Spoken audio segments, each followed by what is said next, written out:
What's up, guys? Welcome to Broke and Stressed, a PT student podcast where we talk about our lives as broke and stressed physical therapy students. Throughout grad school, you'll come to find that the struggles that you're having happen all the time to thousands of students across the country. You are not alone. In this podcast, we'll share our personal stories and walk you through how we overcame some of our own struggles. I'm your host, Ruben. Let's have some fun, have some good conversation, and let's get into the episode. Hey guys, welcome back to the podcast. Today's episode, we are joined by my friend Kristin. Say hello, Kristin. Hi, everyone.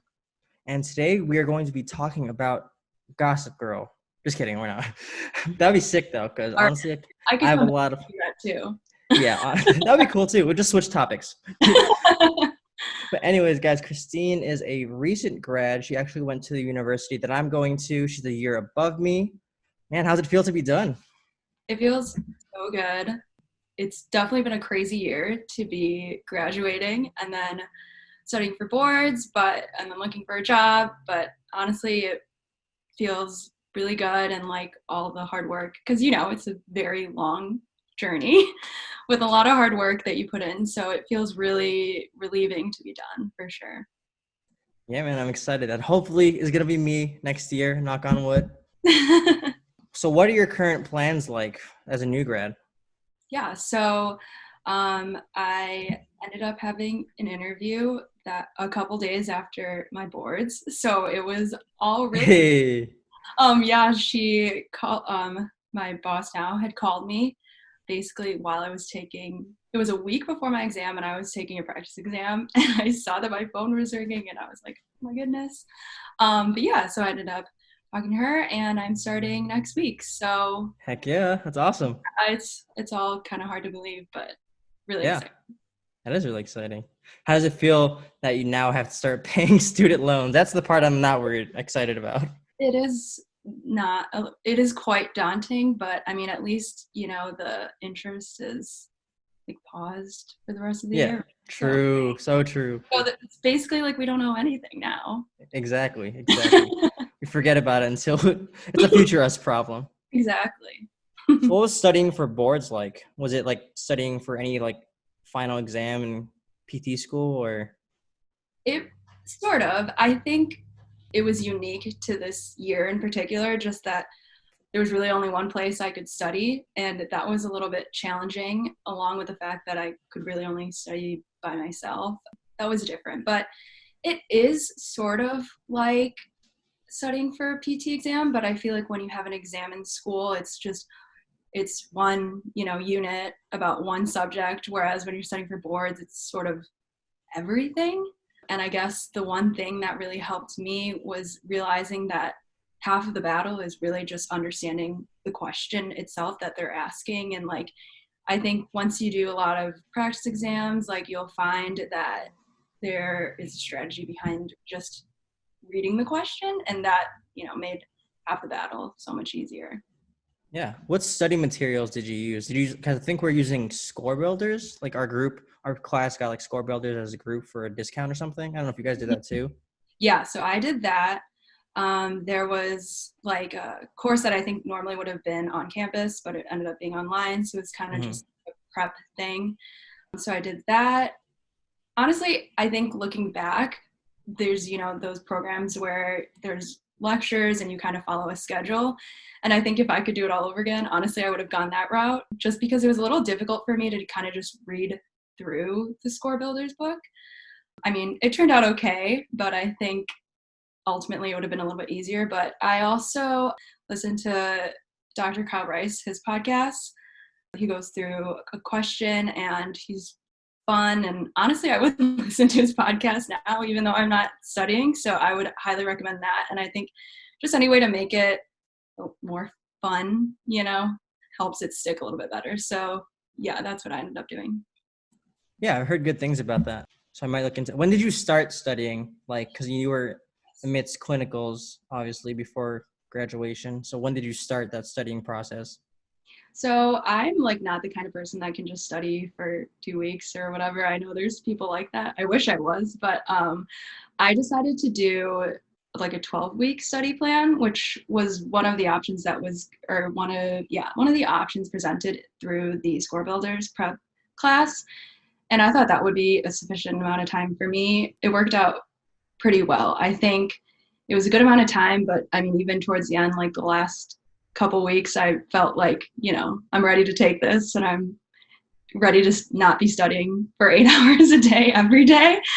So for me, that worked, but obviously it just kind of depends on how you study and how long it takes you to study. Yeah, for sure. So Kristin, you're all done with PT school, but let's take a step back to revisit PT school and let's bring up a embarrassing moments from your time throughout those 3 years. So can you think of a time? I can think of one for our class. So Yeah. sorry, class, if you didn't want me to share, but there was this one class period where it was a Friday. It was our last lecture. So we went in. It was second year. So, we kind of were in the flow of PT school by this point. And basically, like right at the start, our professor had asked us if we had done the reading. It was one of those classes where like you were expected to have done a reading prior to the lecture. It was a decent sized reading. But you know how that goes when you have other classes. And No idea what you're talking about. I always do my readings. So essentially, none of us could lie because I don't know, maybe our like ethos is too strong being PT students. So she was basically like, well, if it was either if you did or you didn't do it stand up. Either way, only like 10 to 15 people had actually done the reading. And so the rest of us got kicked out of class. Oh, I heard about this. I think because of that horror story, I think all of us read for that specific like lecture beforehand. Yeah. So it was effective. I guess that's my, piece of advice is to do the readings that your professor assigns you. Oh my God. Yeah, that was actually terrifying. So I remember hearing about that. And I was like, oh my God, they kicked them out of class. Yes, we felt like terrible people. But like a month later, the same professor taught a lecture and she joked around about it. So I was like, okay. Okay. Whew. Yeah, we're all good. She doesn't hold grudges, hopefully. Yeah, exactly. And it sounds like you guys learned from us. So yeah, we definitely took that to heart after we heard about that. Yeah. For anyone listening, for our school specifically, how our clinical internships are set up, we have a first one, which is 2 weeks, and then we have 3 long ones, which are 12 weeks each. So Kristin, can you tell us a little bit about each of those clinicals? So my first 2-week one was out in Valparaiso. It was outpatient ortho. I didn't get to do too much just because, we hadn't taken MSK at this point, but I had a great clinical instructor that he would ask me a lot of questions, and in 2 weeks I still learned a lot. But I will say that it is a pretty short amount of time. So my next 12-week clinical was in outpatient ortho as well. And yeah, it was great. It was out in the suburbs, kind of an older population. I think that was sort of the theme of all my clinicals, because the next clinical I had was in inpatient rehab with a neuro focus. I was terrified starting that one out, but I ended up really liking neuro when we were in class, and then I treated a lot of patients post-stroke. And then my very last one, which was supposed to be 12 weeks, but ended up being more like 8.5, was in Italy. And so that one was outpatient ortho, but it was more post-surgical for orthopedics. And I think the median age of my patients was like 75. So I don't think I had a patient older than like 65. So yeah. Oh my gosh. Yeah, but you're very good at treating that population. Yeah, so I worked with a lot of geriatric. Yeah, for sure. Oh my gosh. But they're great. I think they older adults have a lot of stories to tell, and they have a lot of knowledge, and they love, most of them love to share their stories, and so I think it's a really fun population to work with. Yeah, definitely. Like when I was doing my I was working as a tech, that was generally most of the population I was working with. Maybe a little bit younger, but generally like middle-aged to older adults, and they were fun. Yeah. You're right. So when it comes to your clinicals, what did you dislike and like about each one of them, and what did you feel like you learned the most from each one? It's hard to say. Honestly, I feel like I got really lucky. Like every CI I had was really nice. I know like not everyone has that. Yeah, And I've heard bad stories about some people having bad yeah, CIs. so I honestly feel really lucky to have had the experiences that I had and the instructors that I had. I think just going into the first clinical in general, I was a little like, I don't know what I'm doing, classic. Obviously, you're going to feel that way. Hmm. So I guess that was the hardest part of that clinical. But my instructor was really good about kind of like incrementally giving me an increased caseload. And so I'm really grateful for that because it made me gauge where I was at. So I think making sure that you have that open communication with your instructor is really key because, if your instructor doesn't know how you feel, then they're not going to be able to progress you and vice versa. And then going on to my second clinical, honestly, it was probably one of my favorites. I didn't realize how much I would like treating neuro, and then I Hmm. absolutely fell in love with it. I think that when people think of PT, like if you're in PT or not, you're usually thinking more outpatient ortho and like maybe an athletic population, and it obviously wasn't really the case. It's kind of more, especially in inpatient rehab, really the goal is to figure out where they're going next. So if they're going home, if they're, going to sniff, something like that. So the goal setting was different. And then also it was very collaborative. So I think that would be one of my most favorite parts of that clinical is that every day you have a meeting with the rest of the rehab team. So I got to work with OT, with the rehab physicians, speech, and nurses. And I felt like I learned a lot about, you talk about it in school, but you don't really always get to see what the goals are for different types of therapy, and it's all very related. Honestly, I don't have anything that I didn't really like about it except for the commute. um, How long was the commute?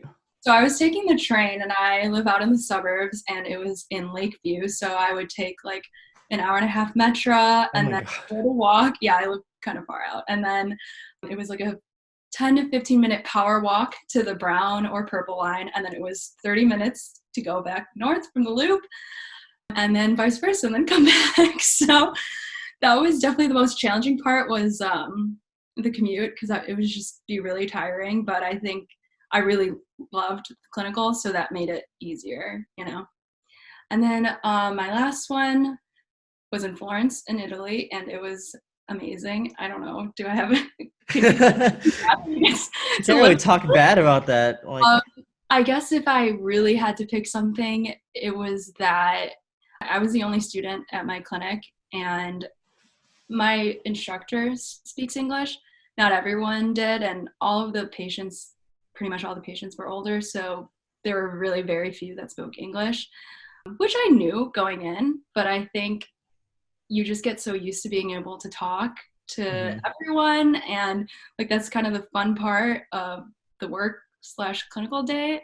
And so I didn't realize like how much like that would affect me not being able to like really converse a lot with other people. It felt a little lonely at first, but then as I kept working, I mean, I learned a little bit more Italian. I don't know anything now. It's been a couple months, don't ask Yeah. me. But once I could, ask like, how was your weekend? Do you have grandkids? Then, it was great. And I was a little nervous. I didn't know like how it would be being, when you're treating people and you're young. So that's one thing. And then you're a student. So that's another. And like, you don't know if people are going to feel comfortable working with you. But honestly, all my patients were so sweet. Every day they were like, you need to go to this part of Italy, you know this part, and when you go there, you need to try this food. And if you go there, you need to try this other food. And I mean, like, I knew that Italian culture was like all about family, all about food, but I mean, it really is. And I just felt like that all my patients like grandchild, and they were so sweet. So yeah, I mean, honestly, I barely have any bad things to say about any of my clinicals, so I feel really lucky. That's awesome. Yeah, I don't know if you guys are listening. So I was actually accepted to go to Italy for my fourth clinical, so I would have followed in Kristin's footsteps. But unfortunately, I don't know if I told you this, but I ended up declining it just Uh, because I was, yeah, I know, because first off, COVID, because it was such a big hotspot. I was kind of tweaking out about it for a little bit. And then also because of money. I think I could have worked out the money thing, but it would have been definitely a struggle. Yeah. But I'm very sad that I can't go. That would have been just such a great experience. It is, I mean, clinical doesn't, you're already paying tuition and then you're working for free, essentially. Yeah, exactly. So, I mean, that's totally understandable. I feel like if, you don't want to spend that money, then there's no absolute need.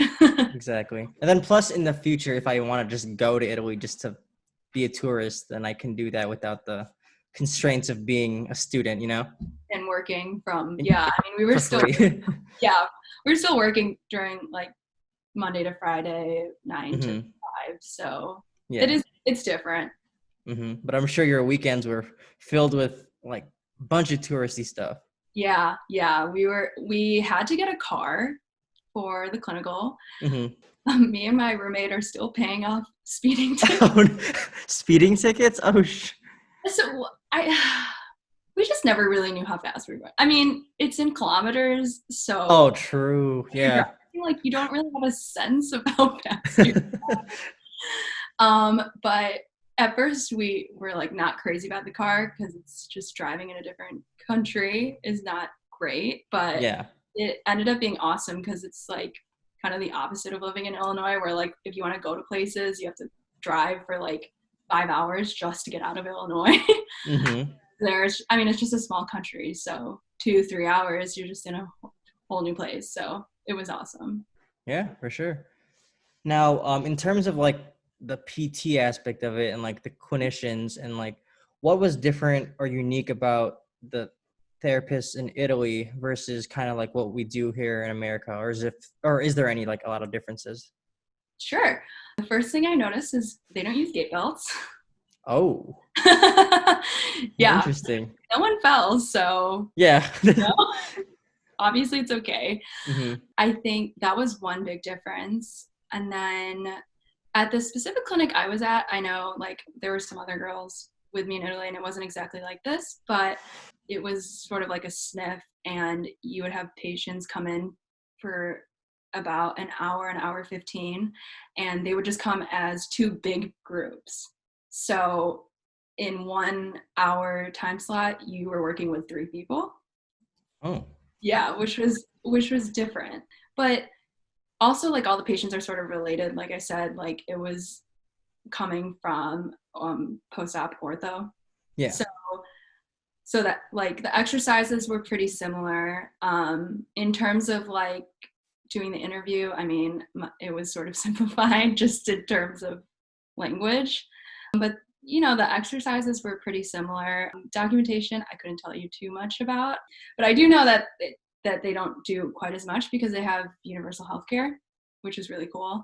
But yeah, I mean, there was a ortho doctor like at the clinic, and he taught me a lot about surgical procedures and things like that. So I would say outcomes and goals wise, I mean, they're all kind of similar across the board. Yeah.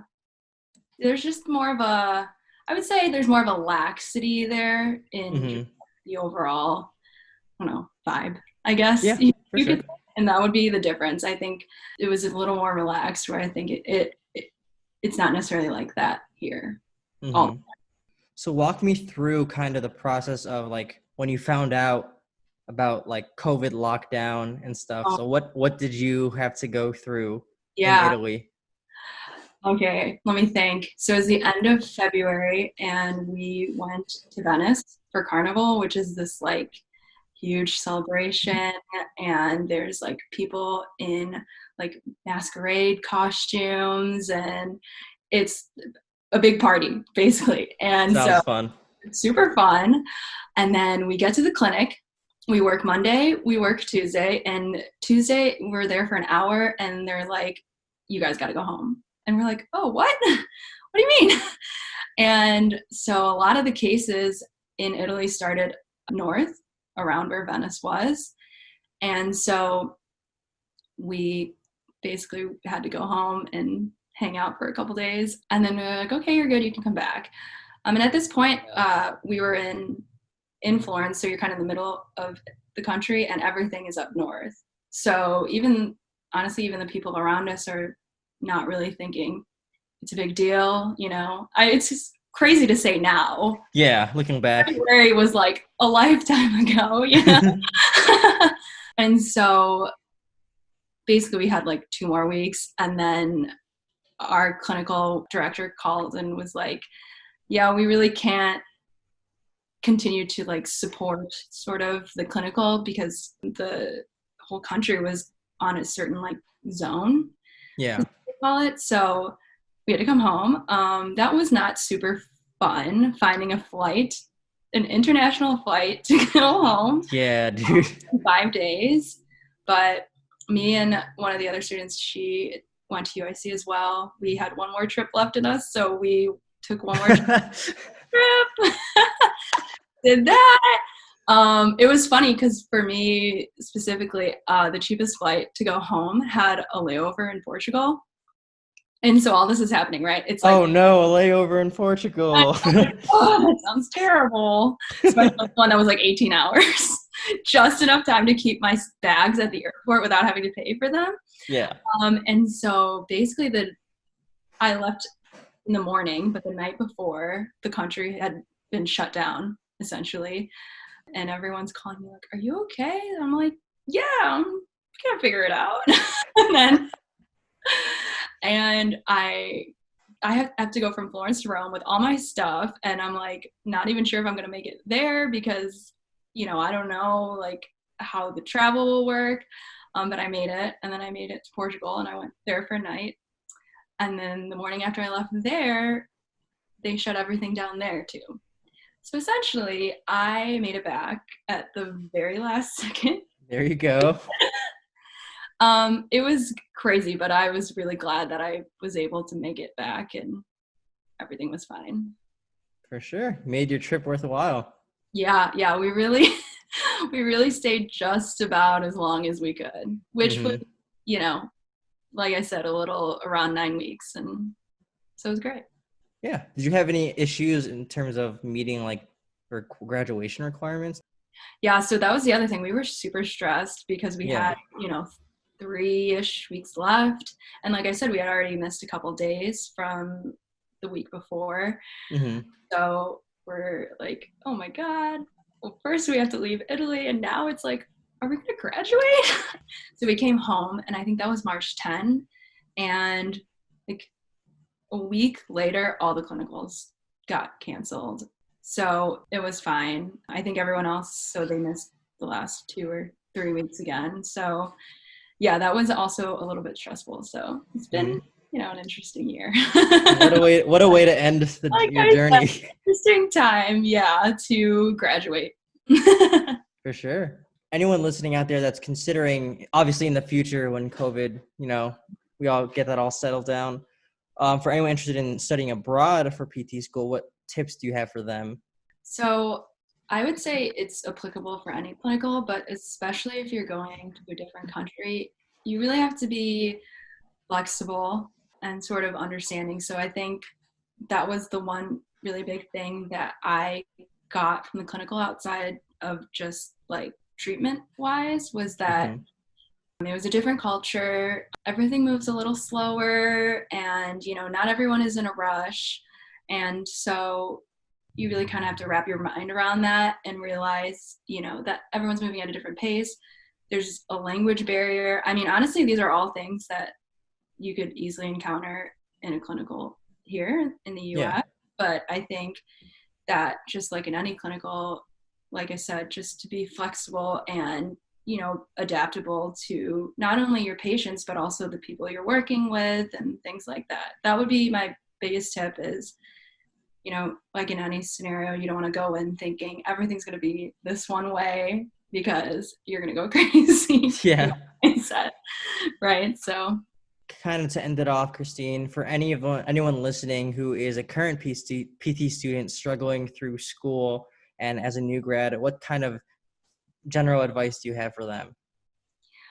I would say it definitely gets really hard at times. I mean, school is super tough, and I mean, I can't even imagine being in school right now. So Mm-hmm. especially you, Ruben, shouts to you for all the things you do. I don't know how you have Thank you. time to sleep, but I think at the end of the day, just really being grateful for the position you're in. I know, there's a lot of people that want to be in your place and you get to be there. And I think that that's really amazing. And just to kind of, just don't forget all the work that you put in to get there. Like, you're so close. Mm-hmm. And soon enough you'll be helping people, and your dream will come true. Hey, there you go. It's so cheesy, but I think you can get really caught up in, I have this assignment and this exam, but just think of the big picture. Yeah, for sure. Well, thank you for those wise words, Kristine, and thank you for being on the podcast today. Yeah, thank you so much for having me. And thank you everyone that listened to today's episode, and we'll see you guys next time. Thanks guys for tuning in to today's episode of Broke and Stressed. If you enjoyed the podcast, make sure to smash that follow or subscribe button to get notified whenever new episodes are released. If you want to connect with me on social media, you can find me on YouTube or Instagram. Thanks again guys for tuning in, and we'll see you next time.